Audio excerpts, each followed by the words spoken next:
నిజంగా చిత్తశుద్ధి ఉంటే నువ్వు 10 సంవత్సరాల సమ్మర్ వెకేషన్ టైంలో ఒక్కసారన్నా కూడా హాస్టల్ ఓపెన్తో పాటు మెస్ ఫెసిలిటీ ఇచ్చినావా?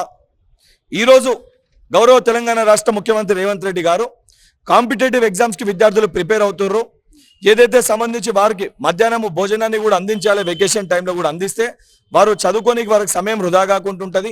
ఆ ఫెసిలిటీని వారికి కల్పించాలని చెప్పి ఇమీడియట్గా కేవలం హాస్టల్స్ ఓపెన్ పెడితే సరిపోదు, మెస్ ఫెసిలిటీ కూడా ఇవ్వాలని చెప్పి వారు డెసిషన్ తీసుకుంటూ ఏదైతే సంబంధించి సమ్మర్ వెకేషన్ టైంలో 15 days మెస్ కూడా ఓపెన్ ఉంటుంది. కేవలం ఉస్మానియా యూనివర్సిటీ కాదు, తెలంగాణ రాష్ట్ర వ్యాప్తంగా ఉన్న అన్ని యూనివర్సిటీలో సమ్మర్ వెకేషన్ టైంలో కూడా మెస్ ఫెసిలిటీ అందుబాటులో ఉంటుందని చెప్పని ఈ యొక్క సర్క్యులర్ని కూడా రిజిస్టర్ గారు ఉస్మానియా యూనివర్సిటీ వీసీ గారు రిలీజ్ చేయడం జరిగింది.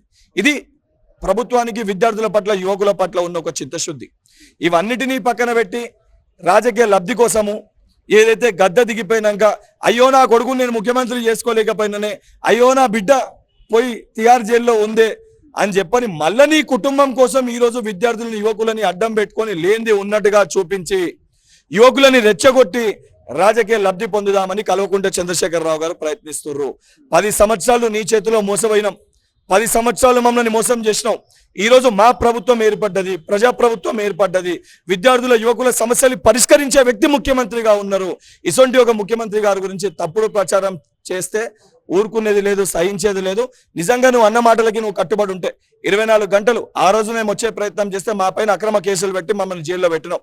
ఈ రోజు నేను సూటిగా నీకు సవాల్ విసురుతున్నా, ఉస్మానియా యూనివర్సిటీకి రా, 24 గంటలు అక్కడ ఉన్నాము. నిజంగా కరెంట్ వస్తుందా లేదా, వాటర్ ప్రాబ్లం ఉందా లేదా, విద్యార్థులకి మెస్లు ఓపెన్ ఉందా లేదా, హాస్టల్ ఫెసిలిటీ అందిస్తున్నామా లేదా, అవన్నీ చూద్దాం.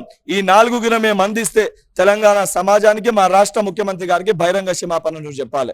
ఇవేది లేకపోయినా కూడా నేను క్షమాపణ చెప్పడానికి నేను సిద్ధంగా ఉన్నా. నిజంగా కేసీఆర్ గారు అన్న మాటలకు ఆయన కట్టుబడి ఉంటే 24 గంటలు ఉస్మానియా యూనివర్సిటీకి రావాలని సవాల్ విసురుతున్నారు. కొన్ని వీడియోస్ కూడా వచ్చినాయి, వీడియోస్ ఫేకా లేకపోతే రియల్ అనేది మనం క్రాస్ చెక్ చేసిందా ప్రభుత్వం కావచ్చు అక్కడ యూనివర్సిటీ నాయకులతో? ఇప్పుడు ఉస్మానియా యూనివర్సిటీకి సంబంధించిన స్టూడెంట్స్ వాళ్ళు కూడా నాతో ఉన్నారు. సంబంధించి అక్కడ ఉన్న కొంతమంది ఏదైతే వారు పూర్వ ఉస్మానియా యూనివర్సిటీకి వెళ్ళిన బల్కసుమన్ కానీ కొంతమంది నాయకులు వాళ్ళు విద్యార్థులని మళ్ళీ రెచ్చగొట్టే ప్రయత్నం చేస్తారు.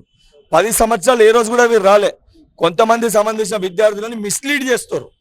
ఆ వాస్తవానికి ఏంది, లాస్ట్ ఇయర్ ఇచ్చిన సర్క్యులర్ కాగా ఈసారి ఏదో కొత్తగా ఇచ్చిన ఉద్దేశపూర్వకంగా మిస్లీడ్ చేస్తారు. ఆ మిస్లీడ్ చేసేదాన్ని మేము ఆధారాలతో సహా బయట పెట్టినాము. నిజంగా కేసీఆర్ గారు వాస్తవానికి ఆ ప్రాబ్లం ఉంటే రండి, మేము ఆప్తాం అంటలేం కదా. రాణిస్తారా? గతంలో వాళ్ళ అధికారంలో ఉన్నప్పుడు మిమ్మల్ని రాణిస్తున్నా కదా. కల్వకుంట్ల చంద్రశేఖరరావు గారు వస్తే నేనే తీసుకుపోతా. 24 గంటలు ఉన్నాం అక్కడ.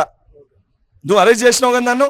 ఈరోజు 100% నాకు నమ్మకం ఉంది, ఈ ప్రజా ప్రభుత్వంలో ఎవరు ఎక్కడికి రావాలనుకున్నా కూడా 100% సమస్యలు ఉంటే మనము మాట్లాడే ఒక హక్కుని గౌరవ ముఖ్యమంత్రి గారు ప్రతి ఒక్కళ్ళ వ్యక్తికి కూడా ఇచ్చారు. ఆయన ప్రతిపక్ష పార్టీ నాయకునిగా నిజంగా కేసీఆర్ గారికి తెలంగాణ సమాజం పైన చిత్తశుద్ధి ఉంటే అసెంబ్లీ వేదికగా వచ్చి చర్చలో పాల్గొంటుండే. ఈయన కుటుంబం కల్వకుంట్ల కుటుంబ లబ్ధి కోసం ఆలోచిస్తుండు కాబట్టి రాజకీయ విమర్శలు చేస్తుంది తప్ప సమస్యల పరిష్కారంపై ఈయనకి చిత్తశుద్ధి లేదు.